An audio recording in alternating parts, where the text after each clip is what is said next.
Isang mapagpalang araw po sa ating lahat, my dear friends. And this is the word of the day, no? From the book of Jeremiah, chapter 31, verse 3. And I will read it for us. I have loved you with an everlasting love. Ang ating pong Panginoon, no?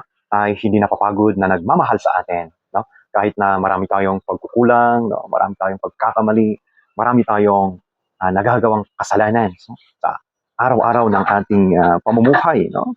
But yung pagmamahal ng ating Panginoon na yan, no, ay siyang maging gabay natin, no, para magsimulat tayong muli ng may pagmamahal at may pag-asa. No? Kaya sa araw na ito, tayo po ay inaanyayahan ng ating Panginoon na huwag tayong matakot. No? Huwag tayong matakot, fears, and doubt sa ating buhay. So, Amen. Your true backups from Bingit Fresh, Provincial Mobile Force Company, na palaging nagsabing, big joyful, big thing with a humble heart.